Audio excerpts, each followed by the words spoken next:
আসলে একজনের চাকরি নিয়ে সংসার চালাতে একটু হিমশিম খেতেই হয়। দুজনে স্থির করে যে আসলে যেহেতু তারা এত কিছু বলতেছে, তো আমরা তাদের সঙ্গে একবার দেখা করি, কথা বলি। যত প্রকার সাপোর্ট লাগে দিবে, আশ্বাস দিল এবং আমি ওদিন থেকে কিছু প্রোডাক্ট নিলাম। আমি 1 মাস পর্যন্ত একটা প্রোডাক্ট নিয়ে গেছি, আমি সেল করতে পারতেছি না, তারা আমাকে ওটা রিটার্ন করে আবার নতুন করে প্রোডাক্ট দিচ্ছে। তাকওয়ার কাছে বিশ্বাস এবং আস্থা নিয়ে আসা যে তারা আমাদেরকে যেভাবে সাপোর্ট দিছে, তাদের যে কথা, সেই কথা মোতাবেক মনে হচ্ছে আমার কাছে যে আমি পাচ্ছি। আমার তেমন ধারণা ছিল না আসলে কাপড় জগৎটা নিয়ে। তো আমি কয়েকটা মার্কেটে ঘোরাঘুরি করলাম, কাপড় দেখলাম, প্রোডাক্টও কিনলাম কিছু। তারপরে আমি তাকওয়ায় আসলাম। তাকওয়ায় আসার পরে ওই প্রোডাক্টের সাথে এদের প্রোডাক্টের জাস্টিফাই করলাম, দেখলাম আসলেই অবশ্যই ভেরিয়েশন আছে, যার জন্যই আসলে এখানে ধরে থাকা।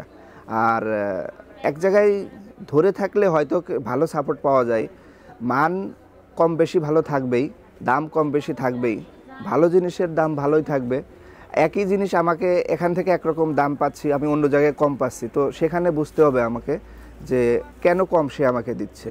তো এতটুকুন বুঝে যদি আপনি ব্যবসা করেন তাহলেই সাফল্য আসবে। বিসমিল্লাহির রহমানির রহিম। আমি মোহাম্মদ রবিউল ইসলাম, মিরপুর 11 ঢাকা থেকে আসছি, এই বান্টি বাজার। মূলত আমি একটা চাকরি করি। আসলে একজনের চাকরি নিয়ে সংসার চালাতে একটু হিমশিম খেতেই হয়। আমার তেমন ধারণা ছিল না আসলে কাপড় জগৎটা নিয়ে। তো আমি কয়েকটা মার্কেটে ঘোরাঘুরি করলাম, কাপড় দেখলাম, প্রোডাক্টও কিনলাম কিছু। তারপরে আমি তাকওয়ায় আসলাম। তাকওয়ায় আসার পরে ওই প্রোডাক্টের সাথে এদের প্রোডাক্টের জাস্টিফাই করলাম, দেখলাম আসলেই অবশ্যই ভেরিয়েশন আছে, যার জন্যই আসলে এখানে ধরে থাকা। আর এক জায়গায় ধরে থাকলে হয়তো ভালো সাপোর্ট পাওয়া যায়, মান কম বেশি ভালো থাকবেই, দাম কম বেশি থাকবেই, ভালো জিনিসের দাম ভালোই থাকবে।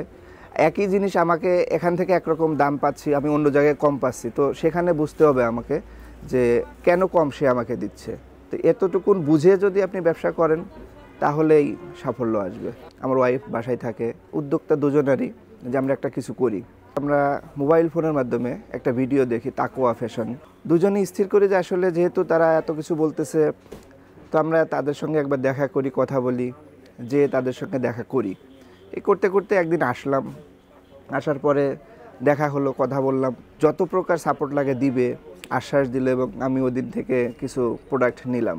তো এই 3-4 মাস যাবৎ চলতেছে তাকওয়ার সাথে ব্যবসা। তো তাদের যে সাপোর্টটা আমি পাচ্ছি, যে আমি 1 মাস পর্যন্ত একটা প্রোডাক্ট নিয়ে গেছি, আমি সেল করতে পারতেছি না, তারা আমাকে ওটা রিটার্ন করে আবার নতুন করে প্রোডাক্ট দিচ্ছে। তো সেই সুবাদে আমার জন্য অনেক ভালো, কারণ আমি বাসায় যেহেতু বিক্রি করি, তো মেয়েরা আসে, পছন্দ হয়, নেয়, রেখে যায়। সেই সুবাদে আমার জন্য অনেক আসলে হেল্পফুল যা তাকওয়া দিচ্ছে। আর তাকওয়ার কাছে বিশ্বাস এবং আস্থা নিয়ে আসা যে তারা আমাদেরকে যেভাবে সাপোর্ট দিছে, তাদের যে কথা, সেই কথা মোতাবেক মনে হচ্ছে আমার কাছে যে আমি পাচ্ছি। এই পাওয়া থেকেই এখানে আসা। আর আশা থেকে এই ছোট্ট থেকে শুরু করে আসলে চিন্তাধারা এরকমই যে ব্যবসাটা ছোট থেকেই আস্তে আস্তে যেন দীর্ঘায়িত করতে পারি, এরকম একটা প্রতিষ্ঠানের মধ্যেও যেন আসতে পারি।